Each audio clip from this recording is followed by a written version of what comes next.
Hi guys, welcome back to our channel. और आज हम बात करने वाले हैं फ्रॉम द न्यूट्रिशन पर्सपेक्टिव कि कैसे स्पेसिफिकली कार्बोहाइड्रेट्स आपके मसल गेन में आपकी हेल्प कर सकते हैं।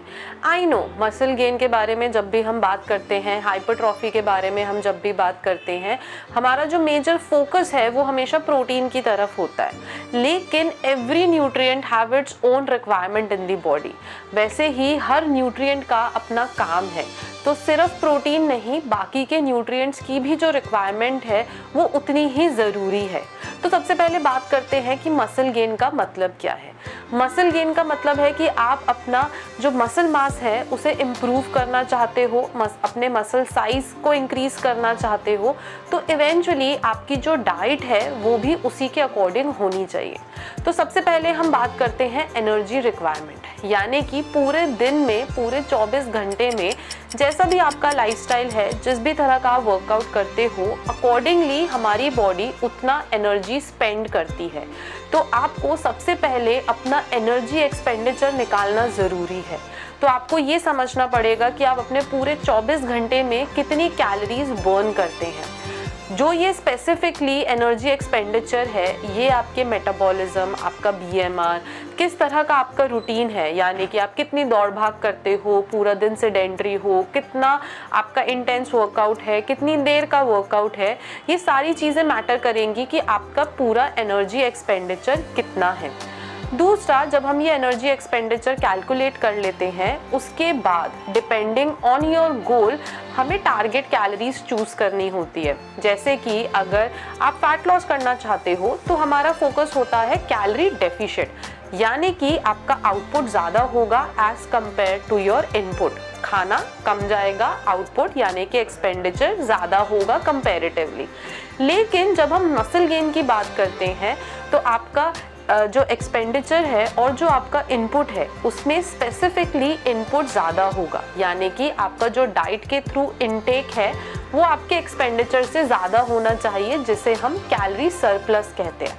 तो मान लो फॉर एन एग्जांपल, अगर आप अपने पूरे दिन में अप्रॉक्सीमेटली 2500 कैलोरीज बर्न करते हो, तो अप्रॉक्सीमेटली 3000 कैलोरीज मेरे लिए आपका टारगेट कैलोरीज होगा to help you and support your muscle gain.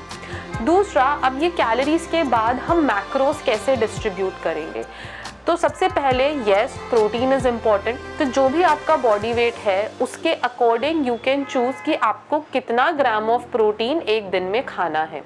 जैसे कि अगर आप बहुत हैवी हाई इंटेंस वर्कआउट कर रहे हो लेकिन बाकी के पूरे दिन में सेडेंटरी हो, तो you will be in the moderate intense kind of category. But अगर आपका दिन भी बहुत ज़्यादा बिजी है प्लस आप हैवी वर्कआउट भी करते हो, तो आप एक बहुत ही हाई इंटेंस या हाईली एक्टिव कैटेगरी में चले जाओगे। तो अकॉर्डिंगली आपको ये चूज़ करना पड़ेगा कि अपने बॉडी वेट के अकॉर्डिंग आप कितना ग्राम ऑफ प्रोटीन ले सकते हो। सेकेंडली, इन्हीं प्रोटीन के साथ साथ आपका जो कार्ब्स इनटेक है वो भी अप्रोप्रिएट होना चाहिए, बिकॉज कार्ब्स का जो मेन फोकस है या जो मेन मोटिव है आपकी बॉडी में, that is to give you the energy. तो जो ये एनर्जी का रोल है ये आपके मसल गेन में भी उतना ही इम्पॉर्टेंट है, क्योंकि अगर आप राइट अमाउंट ऑफ कार्ब्स नहीं खाओगे तो जो प्रोटीन है वो ब्रेक डाउन होना शुरू हो जाएंगे to get you the energy. So ये ऐसा ना हो, इसलिए इट इज़ वेरी इंपॉर्टेंट कि आप राइट अमाउंट ऑफ कार्ब्स लो, ताकि जो एनर्जी का काम है वो कार्ब्स करते रहेंगे और आपके मसल रिकवरी और रिपेयर का जो काम है वो प्रोटीन करते रहेंगे। इसे टेक्निकल टर्म्स में कहते हैं प्रोटीन स्पेयरिंग एक्शन, यानी कि टू स्पेयर प्रोटीन्स, ताकि वो आपके मसल को रिकवरी और रिपेयर दे सके और जो कार्ब्स है वो आपको एनर्जी देने का काम करते रहे। इसीलिए एनर्जी और प्रोटीन दोनों का बैलेंस बहुत ज़रूरी है। कार्ब से मिलने वाला जो ग्लूकोज है वो आपके मसल्स में ग्लाइकोजन को रिप्लेनिश करने में भी हेल्प करता है। तो जो आपके मसल में ग्लाइकोजन है that is also works as a source of energy. तो ये जो एनर्जी का पूरा रिजर्व है ये इजीली अवेलेबल रहे, ताकि आप जो भी एक्टिविटी कर रहे हो उसमें आपको सपोर्ट मिल सके। You need to have a right amount of carbs also. तो सबसे पहले अपना कैलोरी इनटेक जानिए, अपना एनर्जी एक्सपेंडिचर जानिए, उसके अकॉर्डिंग कैलोरी सरप्लस करते हुए अपना एक टारगेट कैलोरीज निकालिए और फिर उसके बाद अपना कार्ब्स प्रोटीन और फैट का जो रेशियो है उसे मेंटेन करने की कोशिश करिए, ताकि आपको राइट अमाउंट ऑफ एनर्जी भी मिलती रहे और आपका जो मसल है वो रिकवरी और रिपेयर भी करता रहे। अब ये जो कार्ब्स होते हैं इसमें बेसिकली एक सिंपल कार्ब्स होते हैं, कुछ कॉम्प्लेक्स कार्ब्स होते हैं। तो जो आपकी डाइट है उसमें आपको ये ध्यान रखना है कि कब आपको इंस्टेंट एनर्जी चाहिए।